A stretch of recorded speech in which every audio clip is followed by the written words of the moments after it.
Well, with no further ado, I'm going to get started on our lunch presentation. And to begin with, I'm going to introduce you to the key partners for Alaska and Hawaii for the islands and remote areas of the USDA Regional Food Business Center.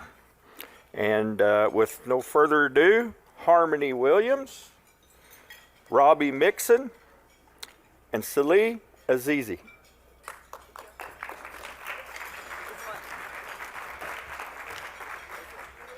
And we also have a bonus, Tikaan Galbreath from the Intertribal Ag Council, who's representing the only national regional food business center. So we'll hear from him in just a little bit. But first we have a video from the USDA that explains what the heck a regional food business center is. So we're going to play that first, and then we'll fill in some details next. We wish we could be with you in person and are deeply disappointed that it was not possible for us to be present today. We are committed to this partnership and look forward to more opportunities in the future when we can come to Alaska and make the valuable connections we know will happen at the conference this week. What an incredible gathering this is of food systems thought leaders from the entire state of Alaska, brought together by both the Alaska Food Policy Council and the Alaska Farm Bureau. We have had the honor of working with Robbie, Sundance, and Amy as they plan this event, and we know that this is a time when change will happen, when ideas come together and when relationships solidify. And we know it took a lot of effort on everyone's part to make this possible. So let me take a step back so we can introduce ourselves. My name is Sarah Axe, and I live in a small town in Western Massachusetts. I'm on the Regional Food Business Center team at the Local and Regional Foods Division at USDA. And I'm Jillian D. It's nice to see you all along with Sarah. I'm part of the team at the USDA supporting the Regional Food Business Centers. We both work within the Local and Regional Foods Division at the USDA. And I just wanted to take a moment to acknowledge the time that we're in, the fact that there even is an entire division dedicated to supporting local and regional foods at the USDA is remarkable. In fact, there are more than 50 programs that touch local and regional food systems all across USDA to support farmers and food businesses all along the supply chain, from conservation and production to processing, aggregation, distribution, and marketing. The Local and Regional Foods Division, our division, has researchers, architects, yes, architects, and this program, the Regional Food Business Center program, the one you're going to talk about right now. So, what is this program? Overall, the goal of the Regional Food Business Center program is to build more resilient and diverse local food systems with a focus on supporting small and mid-sized food and farm businesses. Across the country, there are 12 food business centers. The Islands and Remote Areas Center will serve 3 major subregions of the South Pacific, the Caribbean, and the state of Alaska. So you all have the honor and distinction of being the most geographically dispersed center of all the 12. The centers will have 3 overarching areas of work: coordination, capacity building, and technical assistance. So right now, these are just words on a page, but they are starting to come to life through the diligent planning already underway by Harmony and Saleh from the Hawaii Good Food Alliance and their partners at the Alaska Food Policy Council and in the other subregions. Also, this is where you come in. How can this center help you to coordinate with all of the 50 plus local food programs we have at the USDA? What is the best way to ensure easy and equitable access to the business builder funds that this center will distribute in your state to build the capacity of food and farm businesses? What type of technical assistance do you need to take your business to the next level? Sarah and I acknowledge that the USDA is a very big place with sometimes convoluted systems and processes, but we really hope that we can be a resource for your center and that ultimately this center will be a place you can go to navigate what help is available so you can focus on doing what you do best: growing, catching, harvesting, distributing, and serving up the bounty of your state. We are looking forward to this very first listening session, one of many to be held over the course of the project. As a brand new program, serving a region that is vast and varied in its food systems, people, geography, and priorities, we hope to learn more about what the priorities are for you in Alaska, what services you would like to see, and your ideas for how to reach farmers and food businesses across the entire state, especially those that have not received this kind of investment and support in the past. Jillian and I are so lucky to be able to support this center. I'm most excited to see how this center, whose region came together around the shared experience of isolation, will organize and innovate around their commonalities to strengthen each subregion's food system and coalesce as one region. And this conference is putting this work into motion. I'm most excited to see how this center will take lessons and ideas from your home state of Alaska and bring them to the remote areas of Guam and the Virgin Islands and vice versa, essentially for each subregion to benefit from the ingenuity and partnership of fellow food systems folks across your amazing region. We look forward to seeing you in the listening session tomorrow and hearing the wonderful stories that come from your time together this week. We look forward to seeing you all soon. Okay, aloha everyone. My name is Harmony Williams and this is Saleh Azizi. We are with the Hawaii Good Food Alliance and it's just really an honor to be here with all of you today. As has been said, cannot be said enough. Thank you again to our amazing conference organizers and planners. What an amazing event. Hopefully you guys could hear a little bit about what USDA was explaining about this project. And I'm basically up here just to talk a little bit slower, a little bit louder, to hopefully clarify exactly what this project is, our role in it, which is basically to coordinate things, and then all of the ways that we have for you guys to interact and really have input on implementing this program. Okay. That one? Okay, so as Sarah and Jillian mentioned, this Regional Food Business Center project really is supposed to cover the entire nation. When the RFP came out for it a little over a year ago, they basically said, hey, if anybody wants to apply for this, please go ahead and put together what you think your region should look like. So there was no real direction other than that. And so, in Hawaii, we were contacted by people in California and others on the West Coast. And we were like, well, we don't really have that much in common with you guys. You have these big farms and these big vast tracts of land. We have very different food systems issues here in Hawaii.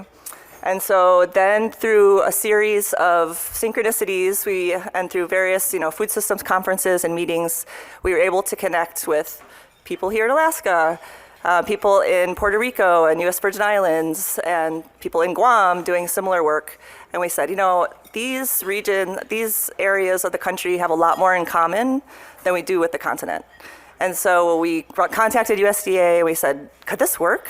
We were saying region, and we assume that typically means like a physical region that's connected. And they thought about it for a little bit and we kind of gave our reasonings, a lot of shared challenges with isolation, distribution challenges, high imports of food, all the things we've already talked about and you all know. And they said, you know what, I think that makes sense. And so we were successfully chosen to be one of the 12 regions.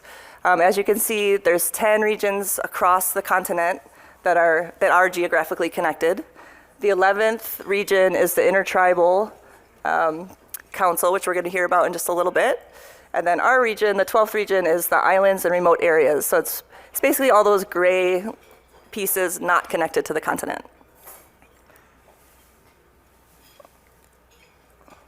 And so here's just a zoom in of that a little bit. Obviously not geographically located correctly, but just so you can kind of see us all in one place. And we're going to talk a little bit more about how we're going to organize and work together in a little bit here. So as you heard, I just wanted to emphasize that really the purpose of these regional food business centers is to, support economic opportunities for farmers and food businesses, including fisher people and hunters and other types of, aquaculture and food production, and really create a more diversified and resilient food system. And as was also mentioned on the video, it's really broken down to 3 main areas of focus of work. So it's coordination of USDA resources, technical assistance, and capacity building. And again, really kind of vague terms, so a little more definition on each of those. Coordination is really about helping people really get aware and then connected to the resources that USDA has available. So their grant programs, their loan programs, their organic certifications, their trainings, just all kinds of support through this vast entity of the USDA. We know it can be confusing and overwhelming. So one of the goals is really to help connect community-based and small and medium-sized farmers to those resources. The second is technical assistance.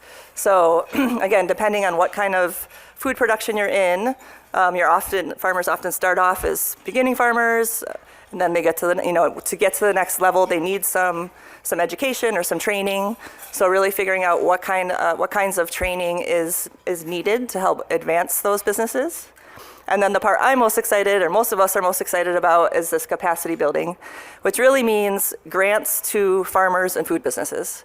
And so there can be up to $100,000 grants awarded to farms and food businesses, which I'll talk a little bit more about. So again, just so you can kind of see a visual of how we're all connected.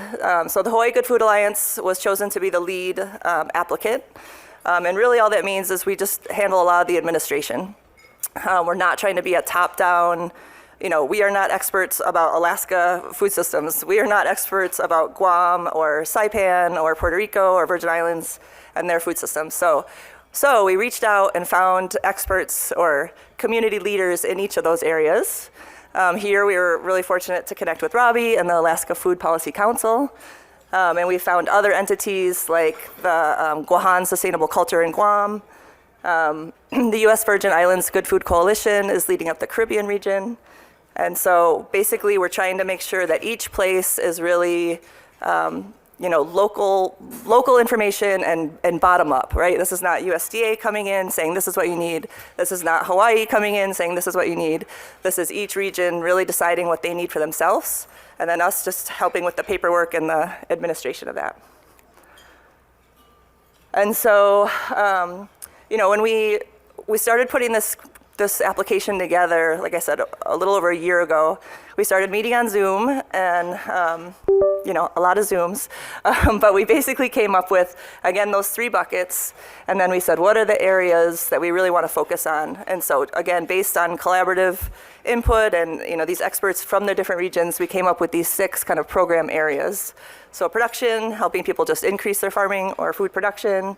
Aggregation, those of you who've heard Sale's presentation on food hubs and other ways of just getting the food together, and then distributed and transportation. We all know transportation is a huge issue for this islands and remote areas region, whether it's here, whether you got to go over snow, whether you got to take a boat, a plane. Hawaii, we have all these little islands that we got to try and connect to. Value-added processing, those of us that don't have year-round growing seasons, and then those of us that do have year-round growing seasons have produce that is ready and it's got to be processed right away to use it. Market access, we've heard, is a big issue for certain of our subregions, especially like Guam and Saipan. And then an access to finance. That's probably the one universal that all of our subregions definitely need. So a quick overview of the timeline. It is a 5-year grant, or it's actually a cooperative agreement, which is basically a grant, but USDA is saying they're going to work with us closely to adjust as we go along. But so they gave us a 1-year planning, which we're super excited about because, like we said, we want to get everything lined up. So when we say ready to implement, we're ready and we know what we're talking about. So the goal for implementation is next July 2024. So we are currently in the planning year, and that's why we're here this weekend to let you guys know about this. And then tomorrow morning, we're going to have a listening session, as USDA mentioned. They will be Zooming in to listen.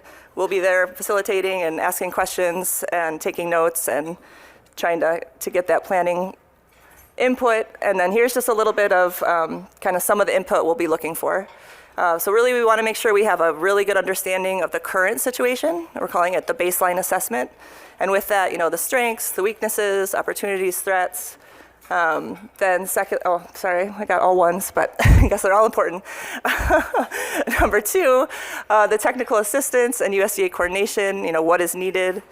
And with that, it could be like, we have technical assistance experts here, Or it could be, you know what, we could use some technical assistance from other places. So really kind of understanding those needs.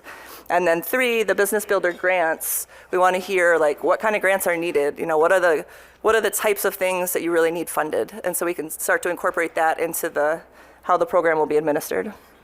So that's basically it. As I said, tomorrow morning we will be hosting a listening session at 9 a.m. And we'd love to see and hear from all of you then. Thank you.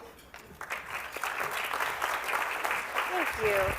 And I just want to reiterate what an amazing opportunity this is for our state. The USDA actually took a risk. We're not the likely easy partners. We are all scaling up quite a bit. When we were awarded this grant or cooperative agreement, we had 1 staff member, and now we've been able to scale up to 5 to not quadruple, whatever, 5 times the work is. So we're hoping to bring in lots more funding through the USDA, other government programs, foundations. So we know we don't have enough money to cover the whole state, but we said yes to it anyway, and adopting an abundance mindset. So we just hired our co-director this week, so you'll start hearing more information as we formulate a plan, but we want to hear from everyone on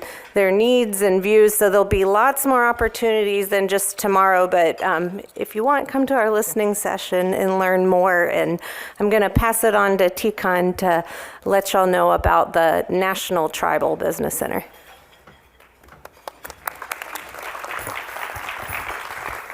Hi everyone, Tikaan Galbreath. I am the director of a technical assistant network with Intertribal Agriculture Council.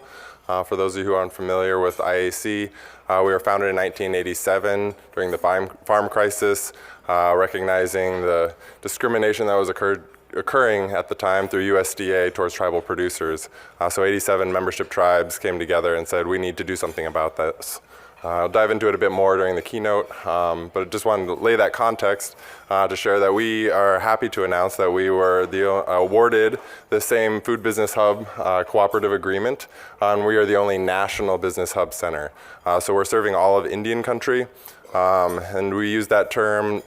I acknowledge that we don't really identify with the term Indian country here in Alaska, but it is encompassing of the tribes here in Alaska, and the work that we do is encompassing of the tribes of Alaska. So we're excited to see where our work and our efforts can overlap with the other regional hubs. Many of our technical assistance specialists have already been approached about participating on the advisory councils of the regional hubs. And I'm up here wearing 2 hats as the vice chair of Alaska Food Policy Council and as the director for the Technical Assistant Network. So be serving as a bridge between the work that was just highlighted here in Alaska and the work that we're doing nationally. We're just really excited for this opportunity and see it as a fantastic way to get small businesses more established and more small businesses developed, and supporting this work that is so desperately needed really across the nation in all rural communities. So just looking forward to what is to come. The timeline for us is similar. You know, we're in that 1-year planning grant phase, and then we'll be looking at implementation in the following 3 years. So stay tuned. Thank you all.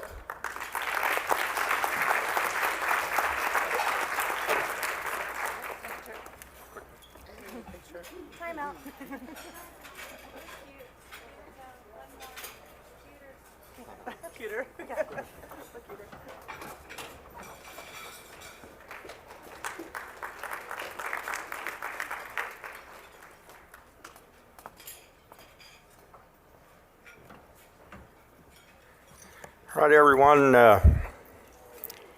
just so it doesn't get forgotten, everyone knows what today is, and I'd like to recognize any veterans that are in the room.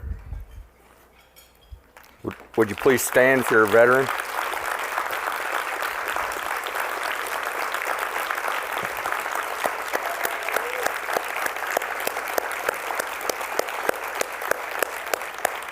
Thank you for your service. All right, it's my pleasure to introduce this next speaker, and I think you're going to be surprised at the announcement he's going to be able to make this afternoon, and so I look forward to this greatly. This person's a good friend of mine, so it's easy for me to introduce him. But Brian Scoresby was appointed Director of the Alaska Division of Agriculture in February of this year. He's been an active member of Alaska's Legislative Food Strategies Task Force, and Brian has previously served as the State Executive Director for the USDA Farm Service Agency. My pleasure to present to you Brian Scoresby.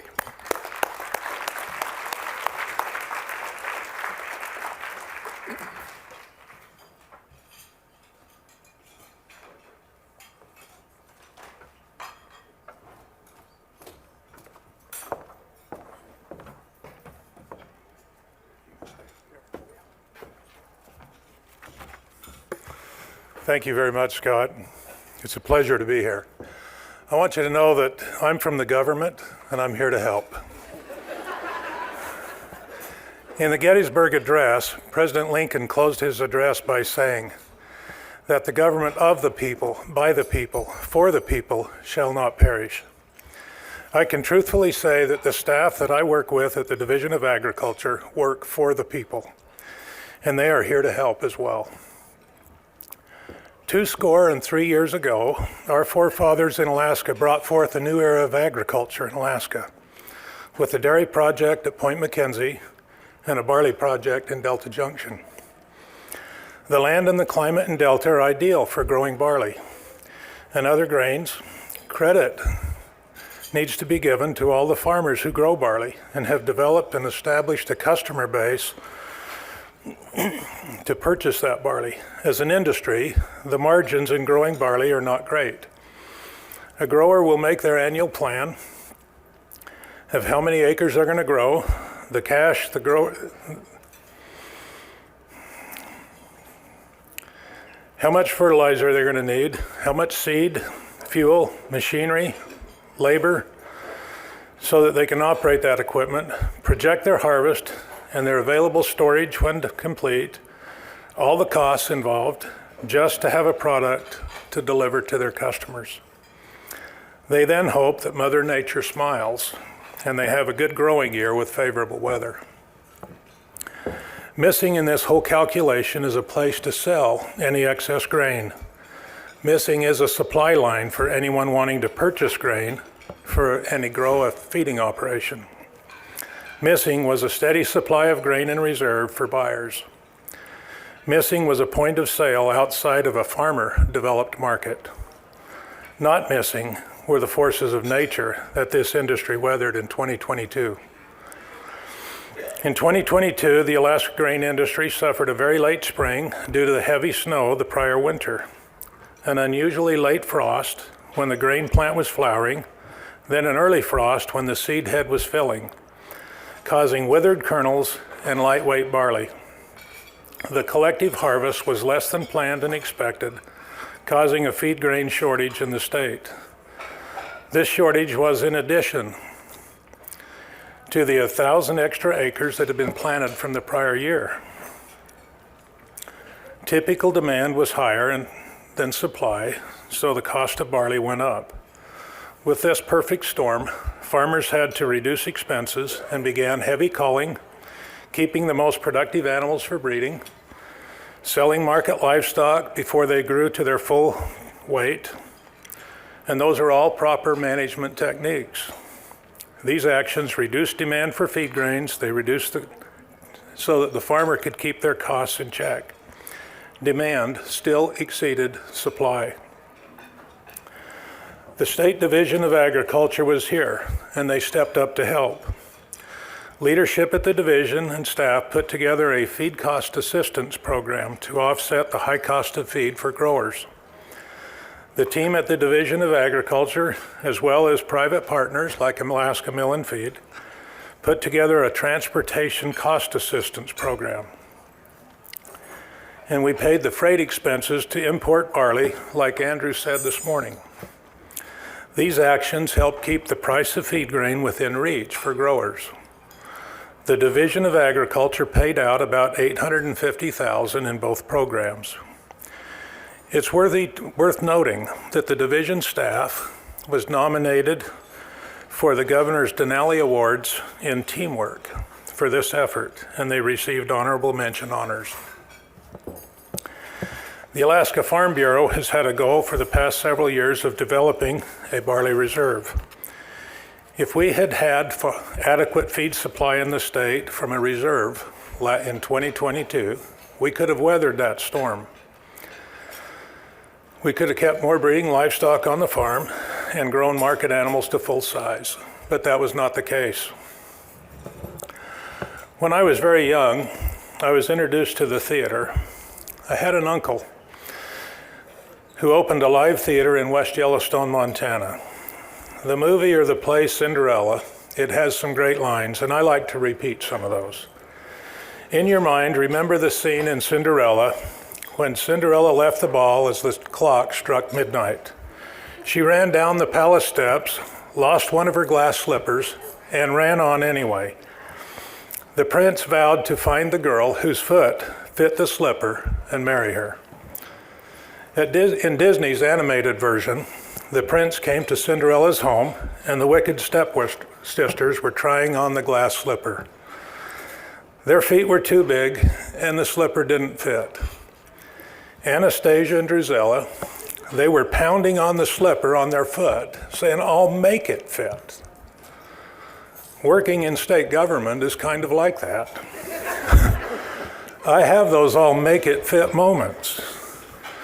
My experience at the Farm Service Agency and in mortgage banking were so different from how Alaska state government works. When I came to the division, I was familiar with many of the goals of the Farm Bureau and the farm groups. Last March, I was driving back from Delta after attending the Farm Forum. 5 hours, you get to think a lot. And I started thinking, how can we make state government work? How can we make the Division of Agriculture work? How can we meet these goals? If ever a reserve was to be created, the time was now, and the opportunity was here. I decided to take some bold action. I made a second trip to Delta, to the Alaska Farmers Co-op facilities, and I documented their capacity. I worked with our Department of Natural Resource leadership to identify the government processes. Many ideas were discussed. A simple contract was identified. Mia Kirk and I at the division, we made a second trip to the co-op. And we met with the co-op board manager, and we jointly determined the terms of a simple contract. We agreed on a plan of how to make government work. The plan makes the reserve fit within state government rules. I want to acknowledge that the legislature in this process has been very generous to the division with their capital funds. And we had funding in a capital improvement project fund that we identified and could use. The Department of Natural Resource leadership and staff were also helpful. And lastly, Governor Dunleavy has promoted a barley reserve. You may have heard him say that in several speeches. I am announcing a feed grain reserve for Alaska to serve the Alaskan industry, funded at $1 million. Could we have Zach Knight please come to the stand?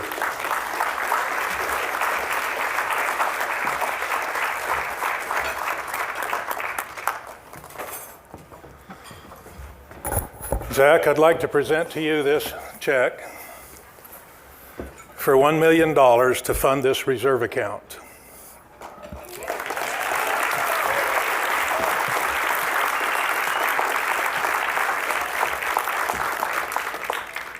This is how the contract will work. The grain growers will have another market to sell grain. Livestock growers will have another source to purchase grain. No money, none of this $1 million will be used to build a building. No money is used to pay any salary. No expenses paid on any facilities. All of this money is used to purchase feed grain, grown in Alaska, on Alaska farms by Alaska farmers. Grain will be held in existing storage at the co-op, rotated as needed in storage, and sold as livestock feed. When sold, the money coming back to the co-op is used again next year to buy more feed grain. The unsold grain will remain in storage and be available supply when Mother Nature will surely send another storm our way, and hopefully, over the course of the next 2 or 3 years, we'll have enough grain in storage to weather the storm like we did in 2022. We have a contract here, right here, that Zach and I are now going to sign, and then this here reserve will be fully created.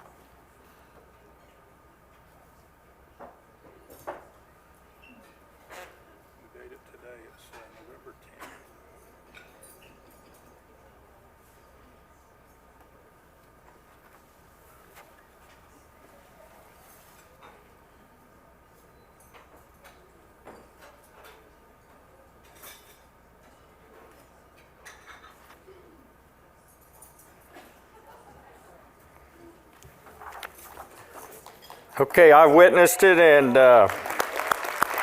there was no invisible ink. There was no invisible ink. It's a real deal. And Brian said it, but I just want to share it. There is every dollar of these funds is going into this program, so that this is such a good program. Thank you. We will begin the wire transfers for these funds on Monday.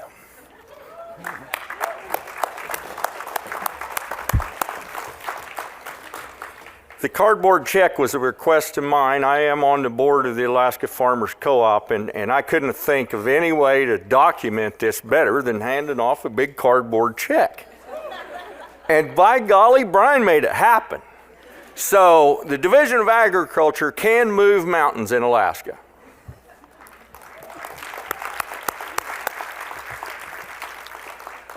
It's my warm welcome to introduce to you our next speaker, and it is my pleasure to introduce Representative Donna Mears. Donna Mears is a member of the Alaska Food Strategies Task Force. She serves the South Muldoon District in Anchorage and was elected in 2023. Welcome, Donna Mears.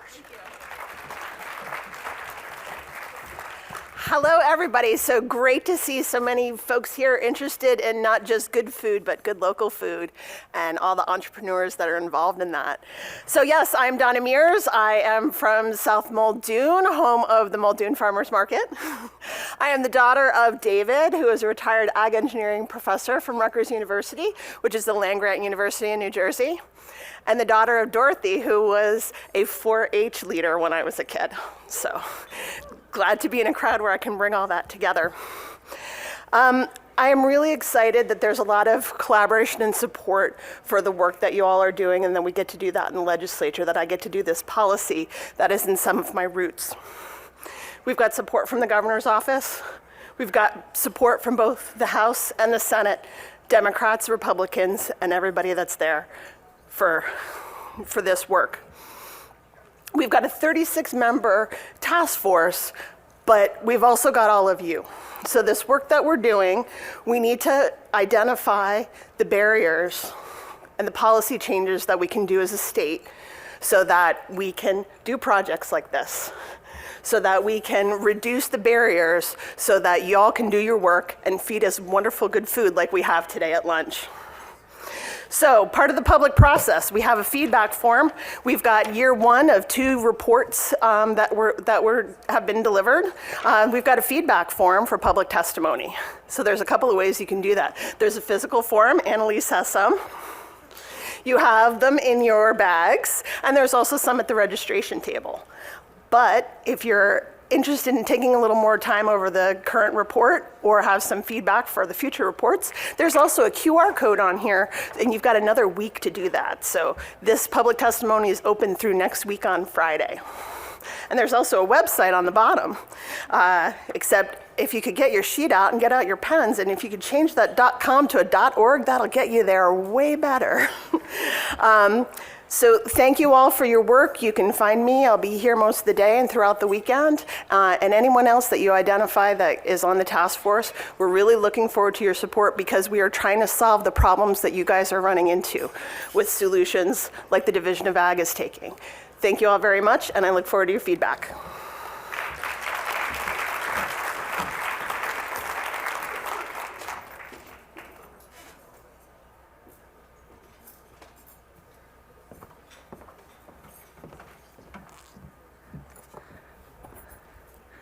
Hello, everyone. I hope you're not in a food coma quite yet. So my name is Melissa Klupatch, and I am on the Alaska Food Policy Council Governing Board. I am also an assistant professor in the Dietetics and Nutrition program at the University of Alaska Anchorage.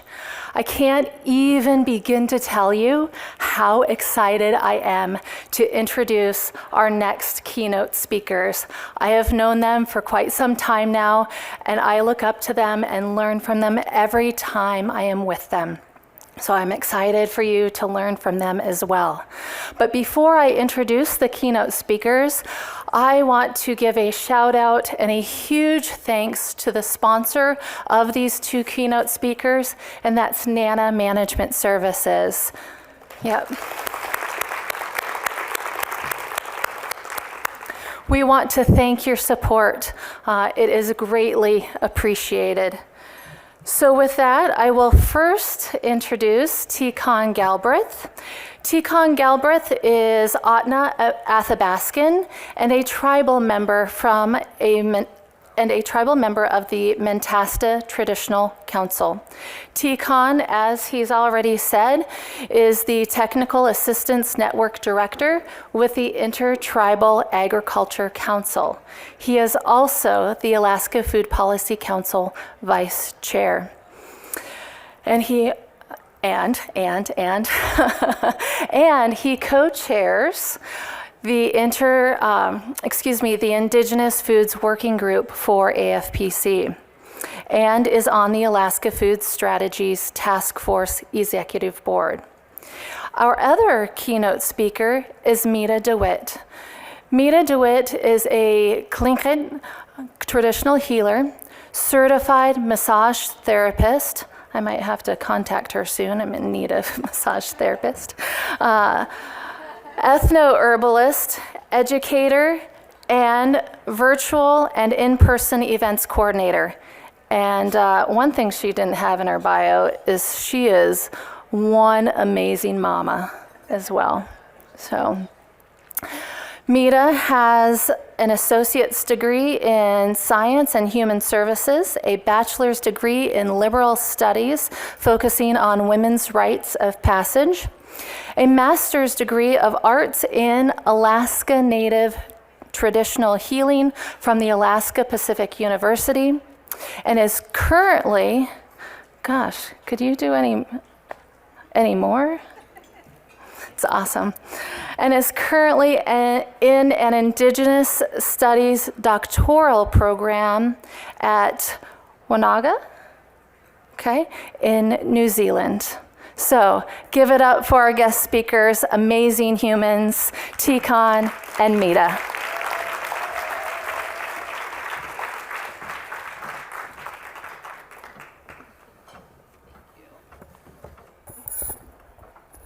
All right.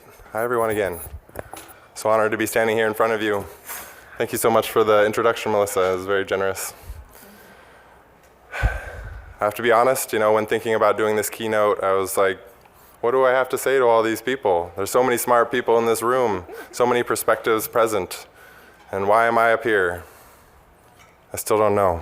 But hopefully, by the end of this presentation, I will have shared something that gets your minds thinking and good questions asked that will help us inform us on where we're headed and all this work that we're doing around food security and food sovereignty for our state. Say something. Are you going to do introduction? Oh, sure. I just wanted to, we're going to do fuller introductions, but also thank you, Melissa, for that generous introduction. And why is Tikaan up on this stage? Because intergenerational transference of knowledge is alive and well. And he's doing what our elders have taught us to do, and to share and to teach and to spread, you know, the love of plants. So I'm going to hand it back over for the start of our traditional introductions. Oh, and aside, he's like, well, you're the keynote. And I'm like, no, I'm not. You're the keynote. I'm just here to be entertaining. So we're still haggling on who's actually the keynote. We'll figure it out maybe when we're old. All right, so my name is Silas Tikaan Galbreath. I go by my middle name, given to me by my parents. Tikaan, it means wolf in Otna, Athabaskan. I come from the Headwaters people. As was said, I'm part of the Mentasta Traditional Council, which is part of the Otna region. My parents are Donna Galbreath and Jeff Mann. My grandparents on my mother's side, following the matrilineal tradition of Alaskan Native Otna people, are Don Galbreath and Molly Galbreath. I'm so honored to stand here in front of you all. I grew up in Fairbanks, between Fairbanks and Mentasta Village, and I grew up not a subsistence lifestyle, but one that blended subsistence with the amenities of Fairbanks. So I'll be speaking from that perspective today. Meda. Ka klenach Meda Dewitt, yuchat duasak nanyaina chatsati kachadi adi chatsati shtakin kwan ayachat, shingat klenach tzitzinak and katu klaat, kachadi yadi shtakin kwan ayachat, shuk nahadi dutch hunk, and shkahadi dutch hunk. Okay, that tells me that none of you speak Tlingit because nobody laughed. Where's my raven? My name is Meda Dewitt. I am Tlingit. I'm also part Tahltan, and through the Shuk Nahadi, I'm actually related to the Otna people. So we're long distance cousins. My family comes from Wrangell, Alaska, as well as Yakutat, Alaska, and I was born on Prince of Wales Island. I lived in Hollis, in a rural community of about 250 people between Hollis, Klawock, and Ketchikan for most of my childhood. My father, of course, was subsistence hunting and fishing and commercial fishing, and then our family also it's funny, the word subsistence, because we didn't actually use the word at the time. At the time, we were just picking food and our medicines. And so I grew up that way, and then had culture shock in Portland, Oregon when I was 7 through 5. But what I got there was everybody grew fruit in their yards. And so basically from spring all the way until the first snow, I never came home. I just ate out of fruit trees the whole summer. And I was filthy. I was covered in cedar pitch and blackberry juice. So then coming to South Central Alaska, and I didn't really start combining all of this until my about 18 to 19 years old. My grandfather told me I'd be doing this as an adult. He had a vision, and I couldn't imagine how, because I didn't have any mentors at the time that demonstrated how. But thankfully, I had training as a child in traditional plants as food and medicine. And my grandfather trained me in holistic medicine.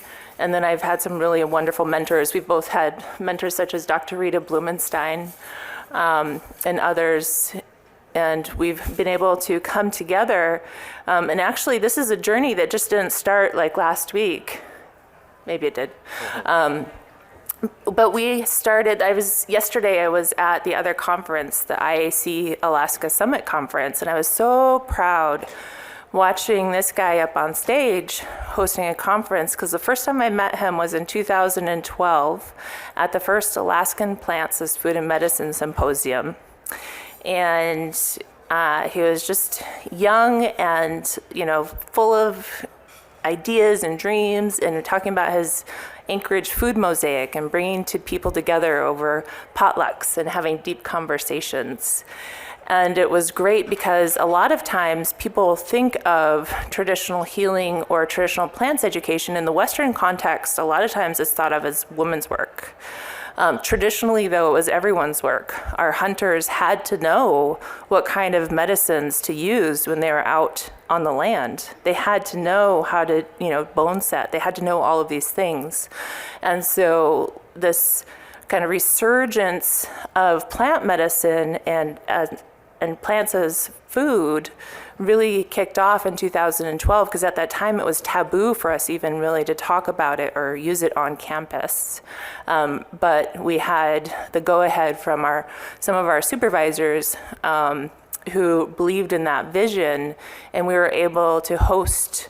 Tikaan actually became a primary partner at SCF, and I was at ANTHC, and we were able to host Alaskan Plants as Food and Medicine for 4 years in Anchorage, and bring people together from all over the state who didn't even know that there was other people doing that kind of work, and really helped us spur on this revolution of revitalizing our traditional knowledge and starting this conversation. So to be here, 11 years later is this really wonderful evolution. So at that, I'm gonna turn it over to Tikaan to talk a little bit about the story. It's just been, as Meda said, a fantastic journey with this work. It starts with a word, right? And there's power in story, and the stories we tell ourselves. And if the narrative is dominated by mainstream media and the interests of corporations, we're at a challenging spot. We're not in a place with that dominant narrative to imagine the possibilities and to be informed by the values of our communities. So really working to create that space was the intention of the Alaska Plants as Food and Medicine Symposium, one where we could find allies, find supporters, find people to collaborate with, and really be rejuvenated in this work. I think that's beyond just the traditional medicine and the use of Alaska Plants as Food and Medicine. I look around the room and I see a lot of people that I know work hard every day, right? And when we don't take a step to look up from the soil, to look outside of our own operations and the work that we're doing individually, it can feel isolating and taxing. Where is everyone who cares about good food? If I'm in Fifth Avenue Mall, who are these people, and is food value? Why is everyone eating fast food in the 5th floor? Just like trying to see where those allies are, and they're here in this room. It's all of us. And I'm so excited to see the support for AFPC and the Farm Bureau, for IAC. It's a growing movement. We're in the start of a revolution.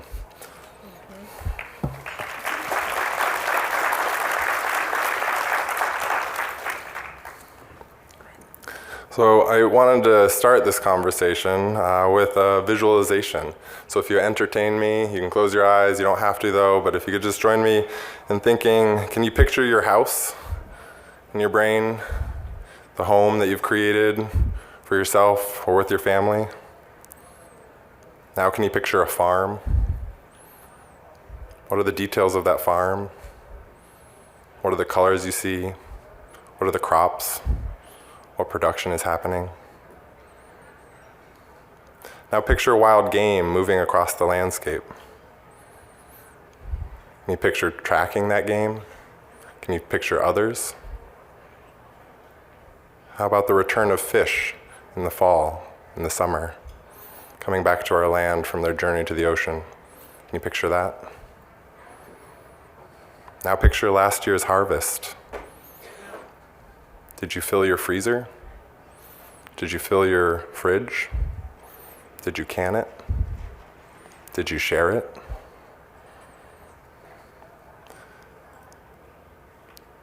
With those visualizations, I want to invite you now to think, when you pictured your home, did it include people? What about the farm? Were there people in that visualization? And what about the wild game or the return of fish? Were there people in that visualization? I think while each of us are familiar, each of these look different to each of us, right? If we went around the room and asked each of us to speak to what we visualized, I don't think we would have two exact images. because our perspectives and where we see these things is informed by our experience, by what we've been exposed to and our own stories. And so I really truly think that, you know, the future for Alaska's food system, you know, it is this diverse visualization of what is possible and what is right, because there isn't a wrong answer. None of you are wrong in what you visualized. It is all right. I think there's power in that perspective, because we need to celebrate the diversity of these perspectives and find a way to meaningfully work together.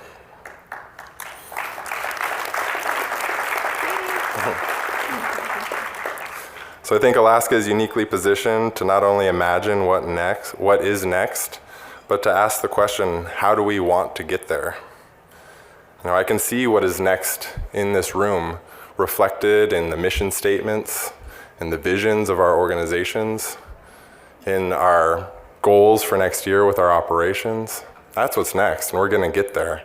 But how we get there, I think, is a crucial consideration for our success as a state. Our individual actions every day to provide for our families, to fill our freezers and to create our community, to strengthen our food system, you know, that is how we're getting there every day, you know, those actions. And as Alaskans, we're all invested in that. I heard an emphasis on the export of our fish, the commercial fishing in Alaska. And I would also, you know, that is something where we could capture more of that food for the state. But also, I would argue that, you know, the small percentage that does stay in the state is that small percentage because many of us are going out and harvesting for ourselves and filling our own freezers through our own work, through our own hands. And that's an important part of our identity and our connection to this place and to each other, to our community. So, you know, I come back then to the farm and the landscapes that we've inherited, and this time in history for Alaska, you know, where it's a unique opportunity where infrastructure still has to be built, where Indigenous peoples are still alive and well and present and practicing an alternative food system to that of the Western approach. You know, so the question that I've been really ruminating on and trying to figure, you know, just thinking is like, how do we blend the two, and how are they divergent? You know, where can we create alignment with the efforts and really create something, an Alaska food system that is uniquely Alaskan and reflective of all of us here today and throughout the state.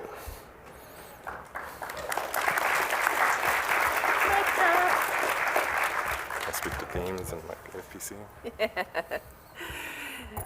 Yes, so thank you. That was a little bit of a mic drop. So one of the things, I finally located her in the crowd. Vivian, say hi.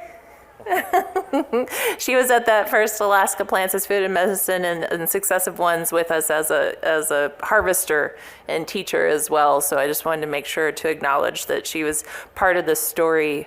You don't have to listen, you're fine. We just love you. All right.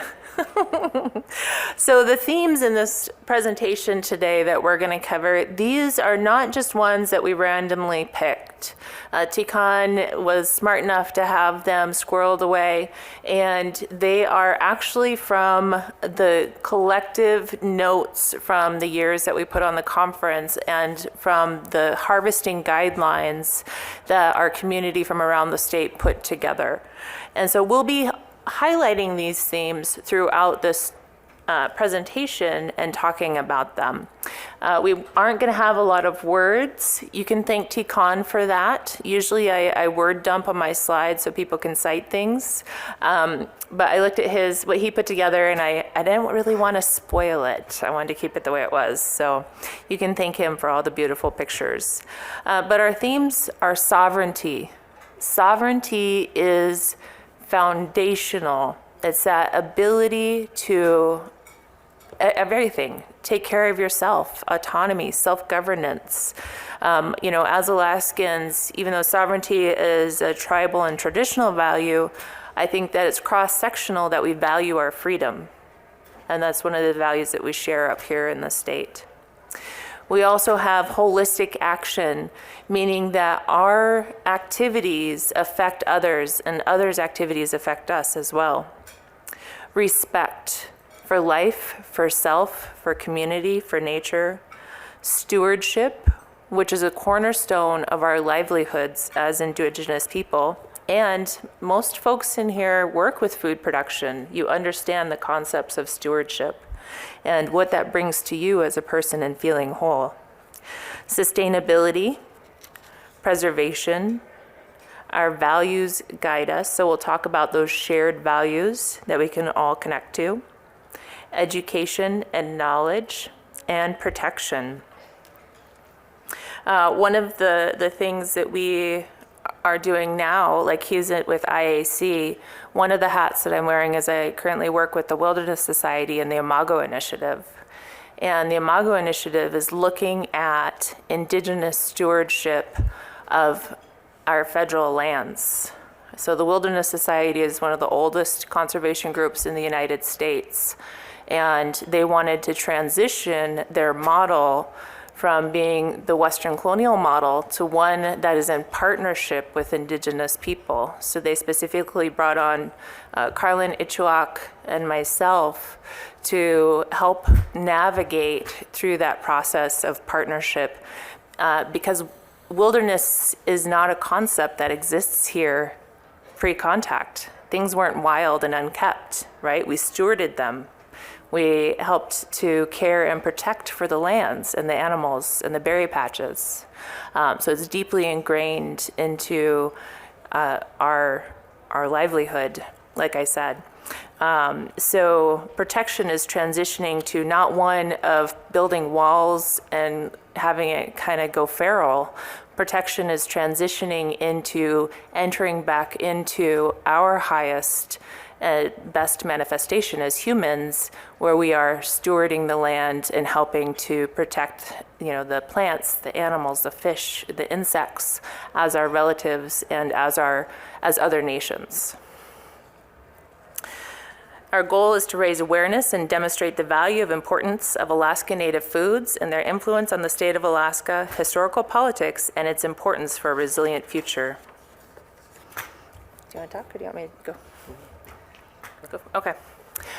So the plants speak. How many of you have ever had your plants, whether they're agrarian plants or wild plants, tell you information? It could even be like, yo, you didn't water me, I'm dying, right? But if you spend enough time with plants, they do actually start to speak with you. And they tell you things. And that's a spiritual connection. So this belief that all life is valued, all life is equal, and all life deserves respect. The plants have long memories and history in their DNA. There's the retention of traditions. I loved cottonwood, and for a long time in my mind, I didn't have a catalog of cottonwood being in Southeast as prevalent as the hemlock or the spruce, but I had this affinity for cottonwood, and I just, it spoke to me, and it was medicine. And to teach at Alaska Native Tribal Health Consortium, I made over 5 gallons of cottonwood bud oil. And what had happened is we put on that first conference and I had missed picking my buds. And I cried and pouted about it all summer. And then in September, we had a windstorm and 2 young cottonwood trees fell over the driveway. And I was 7.5 months pregnant. So I waddled out there and I had the kids clip all the ends. And I sat there for 2 days, 8 hours each day, picking cottonwood buds. And those were the foundational part of teaching for many years, for over 5 years. And I couldn't understand that affinity for cottonwood because it felt familiar to me. It felt comfortable to me. And then I was at home for a ku'ich, a traditional potlatch and repatriation of one of our flotilla robes. And one of our elders got up and he told one of our oldest stories about when we were displaced because of the great floods. And part of that story was how when the waters rose and we went up into the mountains And once we ran out of food on one mountain, we'd raft over to another mountaintop. And we ended up getting lost in the mountain range. So when the waters receded, we were able to follow the cottonwoods back home. Because the cottonwoods follow our tributaries and they create arrows out to the coast following the water. And so we were able to plot our way home because of that. And it became a medicine that we used because it helps with when you're experiencing things that might be due to too much moisture exposure. So rashes and yeast. And so we would use that medicine because of the great floods, there was so much water.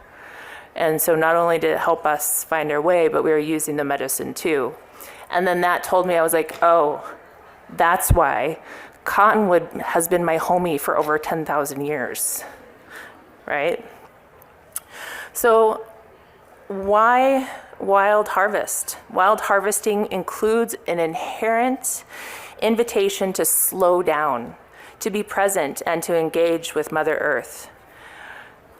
I know firsthand, I'm laughing because he wrote it, but we know firsthand on the harvest days when our narratives include statements like, I can't wait till we have 5 gallons of blueberries, or I can't wait till we have 5 gallons of cottonwood bud oil, or 10 pounds of morels. Hooray, the most I ever got was like 3 at one trip. Look at you. And if we can't get out, we feel that loss and disappointment, right? Like I said with the cottonwood buds, I couldn't get out, and it was like a piece of me was missing because I wasn't able to go out at that time. If we're not able to go out and pick berries, how many of you feel like you're not ready for winter and not quite whole? Yeah.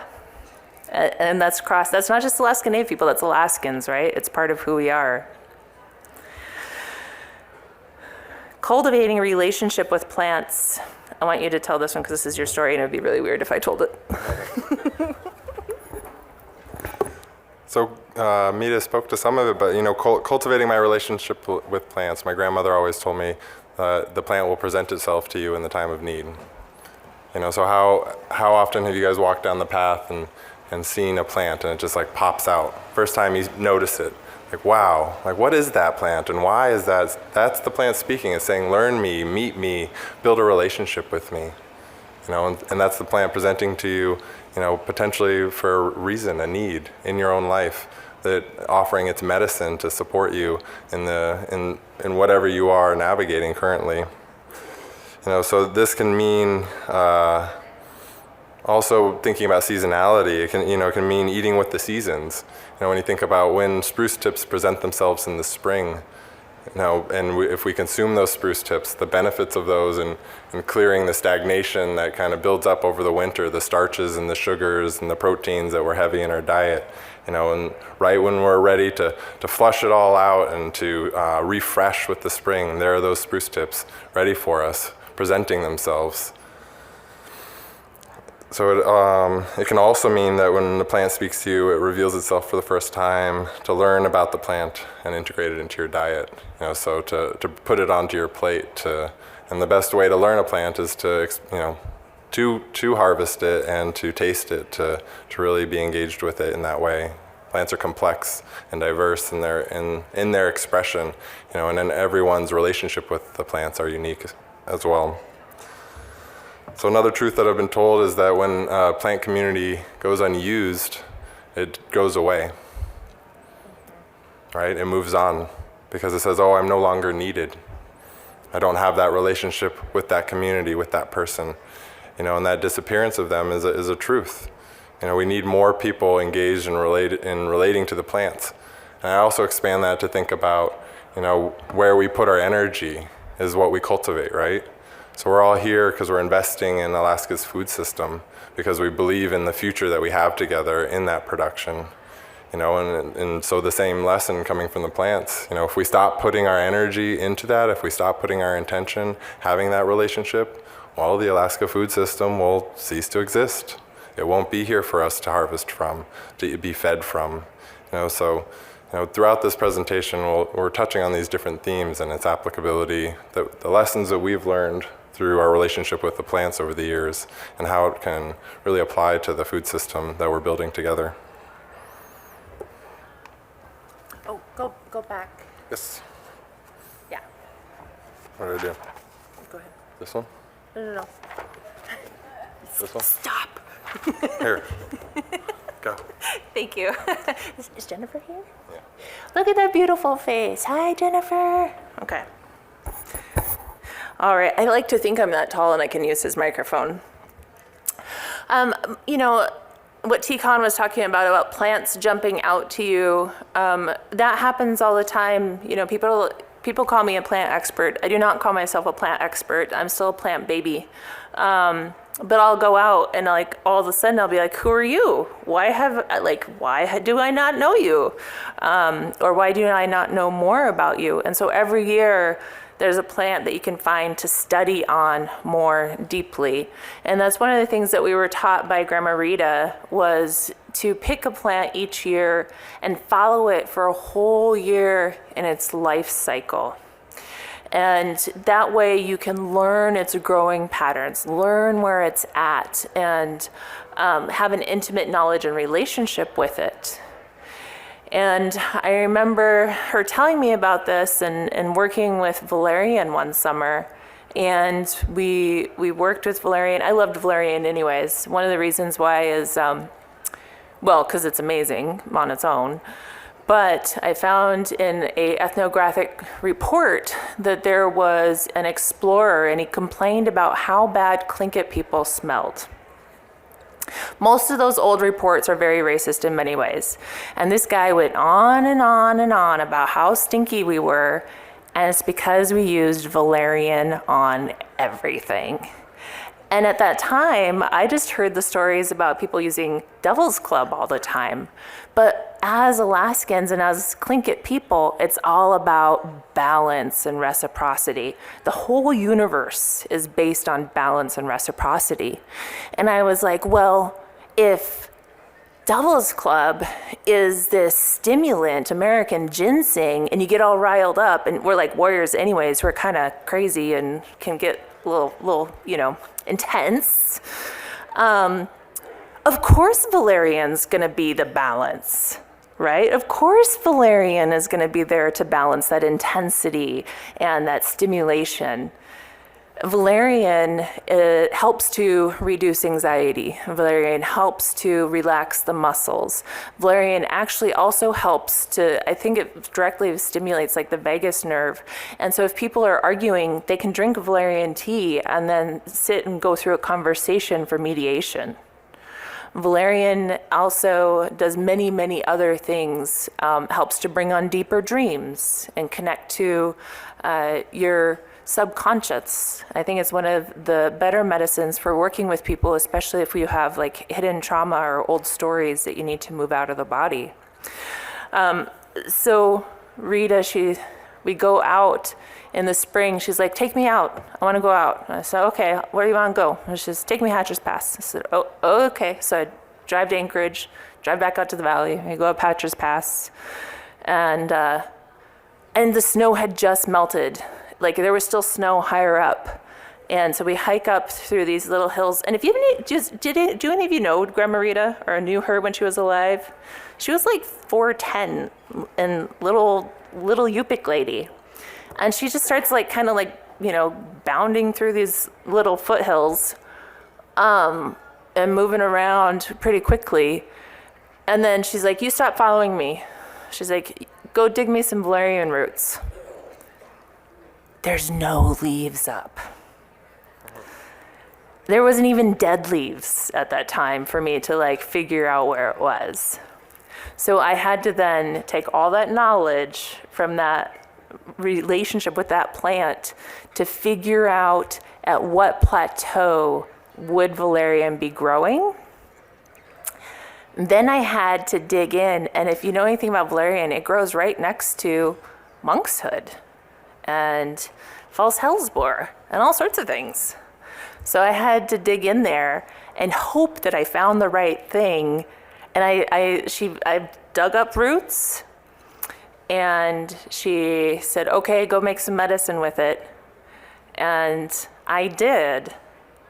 And that medicine, how are we on time? I'm telling a lot of story. We still got half an hour. Okay, we're good. We'll settle into this. So my oldest son at the time, he was going through a teenage rebellion and he didn't want to believe me on anything. He for lots of reasons, but he was trying to be like cool. So he couldn't sleep and he had days where he couldn't sleep and he's like, Mom, do you have any medicine for sleep? And I said, well, I have this valerian that I harvested this spring. I think it's ready. So I gave him a 1 ounce jar and I said, only take 10 drops at a time, no more. Don't take any more. This is stuff I harvested with Grandma Rita, like before leaves came up, just after the snow melted. This stuff is hardcore. And of course he's like, yeah, okay, Mom, your hippie plants, whatever. He knows better now. But at the time, so he took this and he went to his dad's house and he didn't take it for a week because he was like, I don't want to take this stuff. And then finally it was Friday and he hadn't slept. And so he's looking at it and he's like, 10 drops, that's not going to do anything. So he drank the whole ounce. His dad thought he left and went to a friend's house, and he woke up Sunday afternoon because he slept so hard. Of course, he'd been sleep deprived, right? And so now when I give him stuff, he takes exactly the amount that I tell him to take. But that's how powerful our medicines can be. And especially knowing those times to take them. And of course, what else happens? We went out and we hiked in the mountains. That's physical activity, right? That's expanding the lungs and bringing in breath, movement. There's nutrition involved, and even nutrients, bioavailable nutrients that we won't get from store-bought foods. Many of our produce, besides some of our things that are grown here specifically, have traveled for so long, or they're wintering over in, a storage unit that was cold with, what is CO2? And, it might be months old. So they start breaking down in their nutrients profile. So you'll get nutrients that's available to you. There's also economic opportunity in cottage industry, but that needs to be balanced with proper harvesting guidelines, and it builds community. When you get people out on the land picking together, working together, teaching together, you build bonds. And there's recent studies that came out that on Zoom, you do not highlight in your brain doesn't light up in the areas that are bond creations. Trust bond relationships. You don't make those on Zoom. You do make them in person, and when you're working together, you actually produce more of them. And so that all happens. Okay. So, agriculture production has historically emphasized yield, yield stability, yield per unit, resource applied, whereas plants growing in nature coexist with their environment, includes a constant evolution of their genome. The nutrition of wild foods has been shown in multiple studies to, on average, have a higher amount of polynutrients, vitamins, proteins, fibers, and minerals. So that's that nutritional value. And in Alaska, we know that about our cultivated plants as well. That they are denser in nutrients, they're better for us, and they just taste that much better too. The food ideology commonly pushed in the United States is around the culture of corporations looking to make a profit, with no considerations for the long-term health consequences of the products that they're serving us, or the negative habits that ensue from their highly addictive foods that they're providing us. And I think this is the opposite of what I've come to know about the importance of our food system that we're building in Alaska and the foods available in the ecosystem. And so it is a challenge, right? Every day we're faced with the choice of ease of access and the dominant foods that are available to us through fast food or the restaurants, and then the challenge of putting the time in to go out and harvest from the land and to connect with those wild resources. It takes time, it takes money, it takes resources to do so. It's not the easy choice, but the long-term benefit to ourselves, to our family, to the community that we build off of it is so crucial that it's an activity that we should all be engaging with. And while the best berry picking spot will always be shrouded in mystery, many harvesting practices are a community event, right? You're out there, as Meda was saying, with your friends, with your family, or when you return, you're asking for that help to process. The processing is always at least 5 times as long as it is to pick, right? And then once we have those products, do we hide them? Do we hoard them away? I don't think so. That's not the Alaska I know. We share it, right? We share that abundance. We're proud of what we've harvested, what we've put up, of the salmon that we have in our freezer. We pick those items to cook for the potlucks that we participate in, for going over to a friend's house, for hosting a dinner. So it's just so, I'm reminded again and again as I look at our system and think about what is possible, that Alaska is unique, and the fact that our ecosystem is still intact enough to provide for us in this way. But there has to be intentional application of that approach. If we all went out and harvested from the land tomorrow, all Alaskans, we would be out of those resources really, really quickly. So what is the solution? How do we move forward? These are the questions I continue to come to, like, do we cultivate the wild plants? Do we supplement it with more traditional Western crops? How do we increase production of the familiar foods? Okay. How do we increase the production of foods? Today's talk is really emphasizing the Alaska Native traditional values and our relationship with plants. But truly, it's going to take all of us and this blending of the Western approach and these traditional values to get us to where we need to go. So I asked myself, what do we want to perpetuate into the future? I'm a strong believer that we are the stories we tell ourselves. Second time I've brought up story, right? When you think about the dominant narratives in the news, it's about isolation, conflict, separation, fear. And if those are the stories that we're always hearing on a day-to-day basis, how does that inform who we are? Are we then afraid to put out an arm? Embrace each other, embrace our friends, embrace our family, because we're afraid? And so what stories can we cultivate here, in this room, in the work that we do, and to bring us together, to build those connections, to really bring us to a resilient place? We have to have that shared narrative. We have to be telling stories that is inclusive of the diversity that is reflective here. So the interests of humanity require careful consideration of our relationship with the larger environmental context. That's what I'm speaking to here.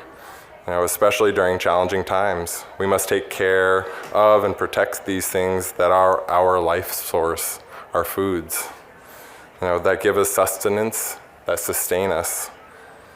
As an act, it occurs one at a time. Berry picking reminds us to slow down, or things get missed. Berries hidden below the leaves as my bucket slowly fills, one handful at a time. I wonder, what does it mean to preserve? Is it to persevere, to continue on, or to overcome? Or maybe it's just to outlast. Maybe in the act of preserving, we hold on to something. Something is saved. An act, a value, culture, memories. When I was young, we would pick berries as a family on the rolling hills of Fairbanks. The valleys ripened first, and in the long-awaited burst of that fresh berry goodness, we would climb the hills as our supplies dwindled in our freezer from last year. That meant we planned our picking days for mid-August. There was a light wind that would often move through the hills, which makes the mosquitoes much more tolerable. It was a family adventure. My grandmother would come too. There are statements that I remember from those times. She would say, I've never seen someone pick faster than your grandmother. Don't use the rake. It damages the berries and the plant. And be sure to look up from picking. Be aware of your surroundings. We would pick for hours with the time measured by the gallons picked. We never planned to go home at a certain time. Instead, there was always a quantity that we were hoping to gather. So I think about those lessons of my early childhood, picking on the hills of Fairbanks and filling our freezers.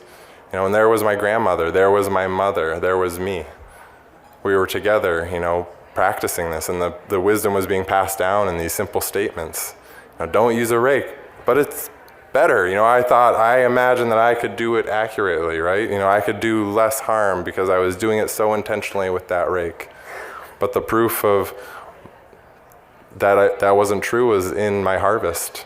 The twigs and the berries, the twigs and the leaves in my berries showed me that as much as I wanted to tell myself that story, it was not true. You know, so I think the similar intention needs to apply to the relationships that we're cultivating with each other, and with the intention that we're applying to the next steps that are needed to really realize this food system that we're all working towards.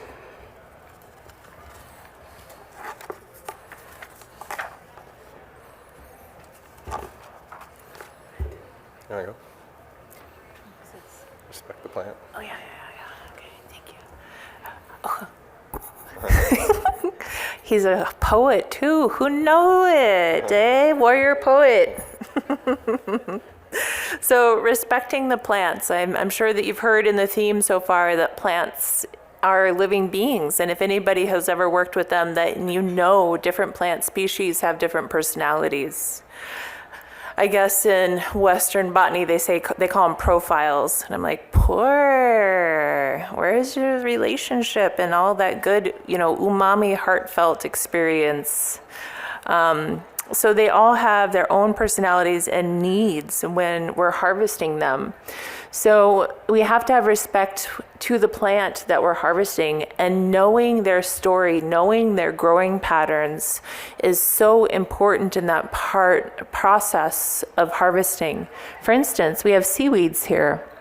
Did you know that there's seaweed beds being lost in Southeast because people are ripping them up by the roots? You have to cut them and leave the roots if you want to have seaweed beds to harvest from next year. Offering gratitude. You may have heard of this, of providing an offering to the land when we harvest. For instance, if, you know, traditionally when they would take a mouse cache, which would be full of Hedysarum alpinium, right? Or chocolate lily seeds, or the bottom of sedges. Grandma Rita would say it would take you 5 years to pick what a mouse picks in 2 months getting ready for winter. So when you offer back, what you're doing is diversifying mouse's nutrition. Because when you offer back, you're supposed to do dry fish or dry meat.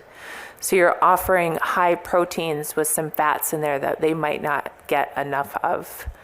And that is indigenous economics.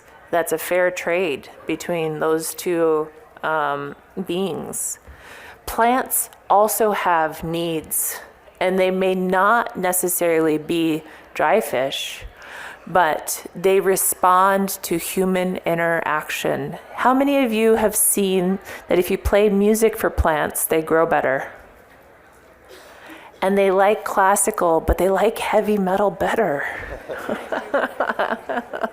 Right? I'm getting some hands in the crowd. So when we're working with plants, you know, when we offer, it's your offering of yourself, of your energy, okay? So I don't want to shame anybody, but conceptually, let's think about this. If you have a bag of Cheetos, a mini bag, how much did that cost you? 99 cents, right? And if you offer a Cheeto, is that actually giving of yourself in a way that you can feel it? Not as much, but you're doing it, right? You're doing it.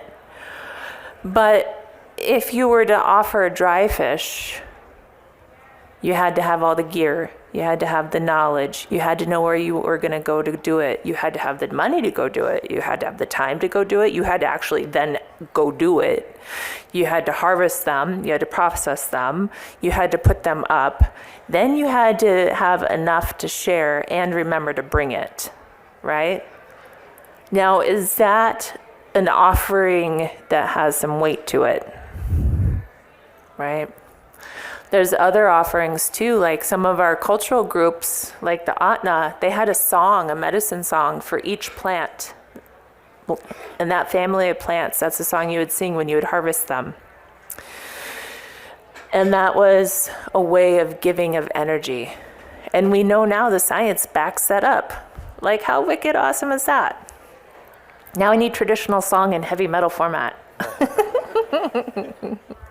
But these are all things that we need to think about when we're going into harvesting and the different kinds of plants that we're going to harvest. And we'll talk a little bit more about rules in the next slide. But I'm going to hand this over to Tikaan for more story. You covered it good. Okay. All that stuff. We'll move on. Okay. Never mind. Next. So one of the things that we've heard over the years is rules of thirds. And basically, rules of thirds is if you don't know better, if you have no idea, right? And the rule of thirds is enough for you to harvest, enough for animals to eat, and enough for reproduction of the plant. And so it might not actually be a third, but that's the rule of thirds that you want to think about. But will that work with Devil's Club? If you don't want it, yeah. Also, if you don't want Devil's Club, just call us and we'll come harvest it. But, you know, a stalk of Devil's Club that's this thick could be 75 years old. It's also a matrilineal plant. It has the mother stalk and then it has rhizomes that come out. If you cut the mother stalk and the root, then all those rhizomes are going to die. So you basically kill off all the children as well. So you have to think about harvesting the aerial portion, right? Making sure you're harvesting around the outside, and then also only a few sprigs. Otherwise, that place that you're going to harvest is going to go away. We also have to consider influences such as climate change and invasive species, over-harvesting, population density, and harmful harvesting practices. All of those go into managing our environment in a way that increases and augments abundance. So if we, you know, let's say you're harvesting chocolate lily. When you dig it up, the bulb has a bunch of little pellets. You leave some of those there. And when you dig, you don't dig a nice little hole. You make a mess, right? Bears, think about a bear. Have anybody ever seen a hole where bears were digging roots? There's dirt everywhere, right? So what they're doing is they're aerating and loosening the soil. We know that. You get bigger root vegetables that way. So you aerate that soil, you make sure that the top layer, which is going to be compost, is mixed in, and you leave a few pellets in there. And then you'll come back with more chocolate lilies in a few years with bigger bulbs. And that's that process of traditional ecological knowledge, and then increasing abundance. Because we used to have more than what we have now in population of people pre-contact. And the stories are, my grandfather, when they were managing the streams, they'd be so full of salmon and it'd be rolling and boiling. You could walk across the stream and your feet wouldn't get wet. But then I'm like, how do you walk across all of those salmon and they're so slippery and not fall in? Like, must be metaphorical, but I'm sure somebody did it once. Yeah, speed up, we're down to 15 minutes. Okay. Yep, go for it. So when wild harvesting and with the work that we're doing, you know, I heard this morning the challenge of finding agricultural land for production. And it's the same with wild harvesting. You need to know the land and whose land you're on and to respect the protocols of the land that you're on. We need to create those protocols in alignment with the abundance that we want to see. So I think there's regulatory opportunity in the way that we're managing some of the land to increase the abundance of a wild food and also increase the access of the ag land for ag production across the state. I forget where this quote came from, but it just resonates so deeply with all the work that we're doing that we don't cultivate the land cultivates us. So it's important to be aware of the environment that you're harvesting from. Don't harvest near roads and railroads. Don't harvest directly near public trails. Now that's to highlight that, with the consideration of what infrastructure that we need across the state, if we want to protect our wild resources, it takes critical consideration. The emphasis on non-renewable resources often threatens the continuation of our renewable resources, our salmon stock, our wild plants as food medicine, changes in migratory patterns for caribou or birds. I am a strong advocate for the development of our state to really build out the infrastructure that we need to support this healthy food system that we're all envisioning. But we really need to keep strong considerations of how we do that. We have an opportunity to build state-of-the-art facilities and be an example of how we can live in relationship with the landscape around us and to perpetuate these traditional values that we have inherited from Alaska Natives across the state.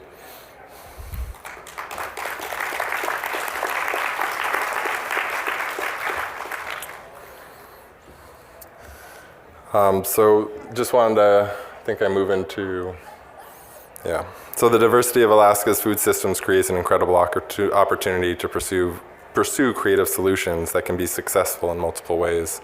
This is just a reiteration of what I've been speaking to. In the interest of time, I'm going to jump forward.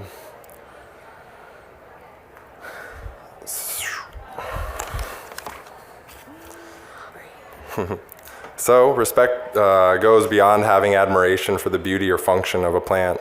Respect also encompasses learning about the plant's needs and its growing patterns. Plants are made from the same matter that we are. Indigenous people view plants as our relatives. Who are our plant relatives that we're in relationship with? It is our duty to use our voice to speak up for them, to protect them, and to continue and engage in those relationships that have existed for thousands of years.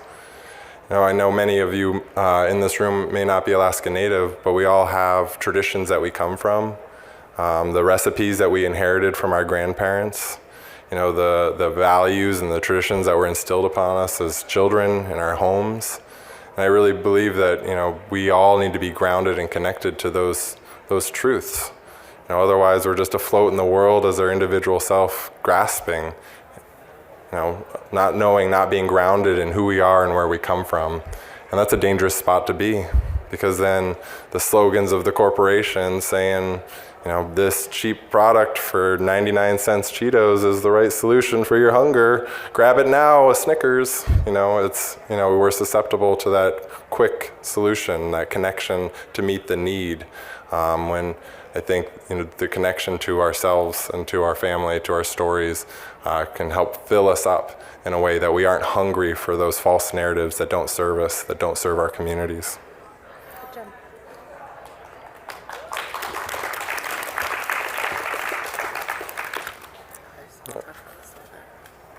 I'll talk about this one. This is actually Tiakan's backyard, and they actually made a food forest in their yard here in Anchorage. But I co-opted this slide because I wanted to say that our traditional plants love to be cultivated. I started when I was actually 19 in the valley, bought my first house. I had traditional plant garden in the yard, and drug things home from the mountains and put them in there, and they loved it. But anecdotal or case study doesn't generally work for academia or science. So at APU, I had a plot of traditional plants that we use for food and medicine to show.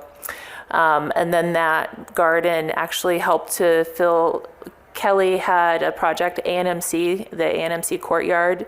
We put plants from there into the courtyard at ANMC. It also helped to put plants into the garden at the Alaska Native Heritage Center.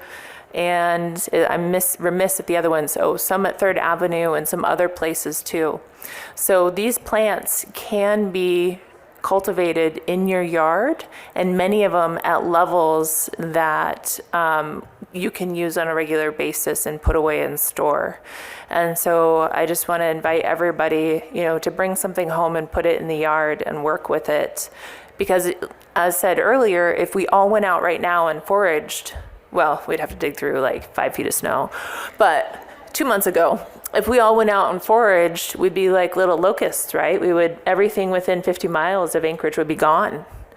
So we have to start growing them in our yards to use on a regular basis. And then you can also manage pollutants and other issues at that same time while not depleting the wild natural spaces. Okay. You want to talk? No. We got time. Oh, no. Got time here. So what's next? Our traditional ways of knowing have always served us in the past, led us to survival, and have allowed us to be gathered here today. In recent times, change has come more rapidly than before, and the landscapes that we now survey are foreign in many ways. The language is different, the weather is different, the world is different, but the way we see the world remains the same. We know the world has changed because we see. We see through our traditional values as Alaskan Native people and just as Alaskans. If we want food security for ourselves and for our people, we must continue to embrace who we are, to remind each other of our traditional ways. We must care for one another. We must hunt for those in need. We must pick more berries than we can eat, only to give them away. We take pause and truly see what is in front of us at the moment and understand how we fit into the landscape. Then, with a gentle hand, we can guide the rhythm of it all towards greater abundance. Embracing our traditional approach to survival can remind us that we must survey the land and evaluate what is there that can support our continued success and health. Through a collaborative and intentional approach, we can establish a strong foundation that is informed by our values for the next generation to build from.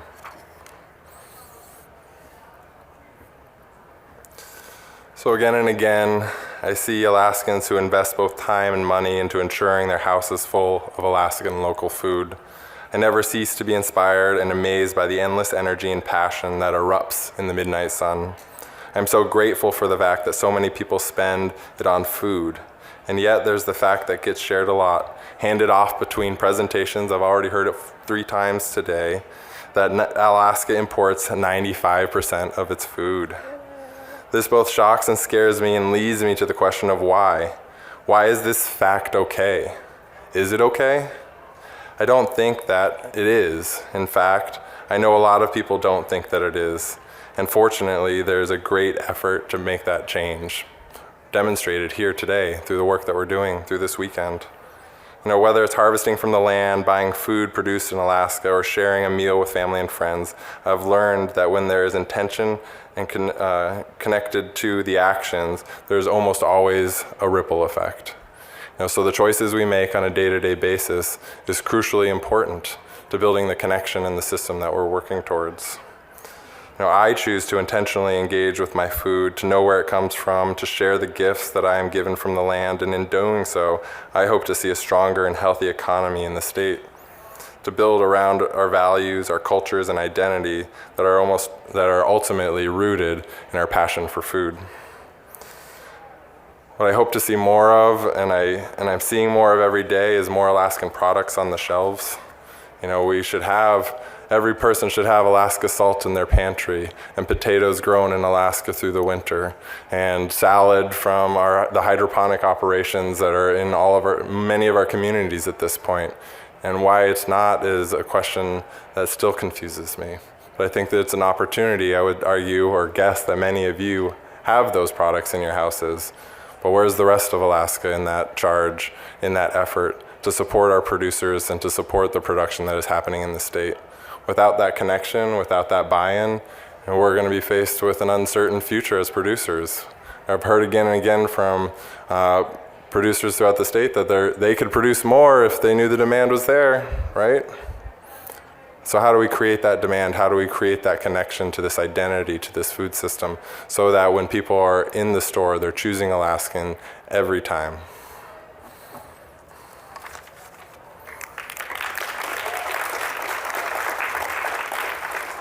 Can I jump in here?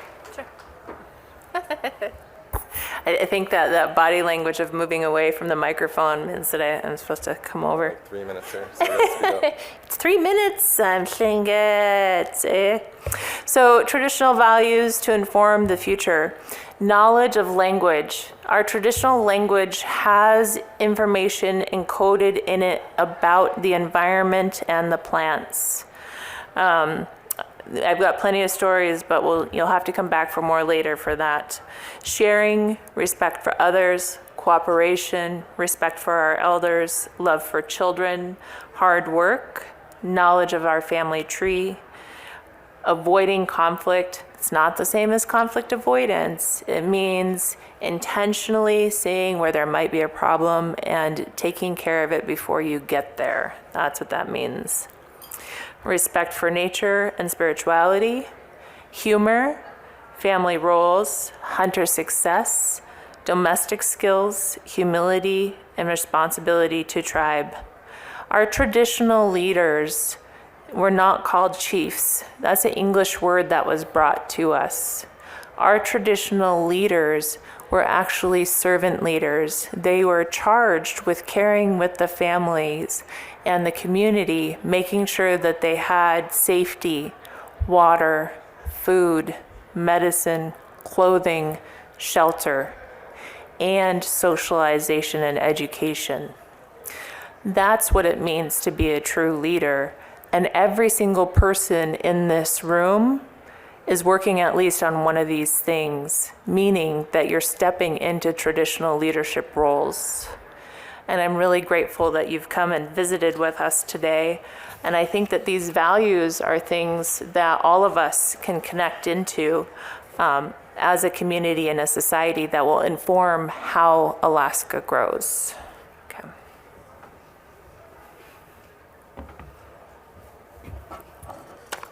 So we're down to the last couple minutes. So I apologize. I was really worried about meeting the hour and 15, so I packed more into this presentation. We're going for 45. So I think we're going to move forward a little bit here.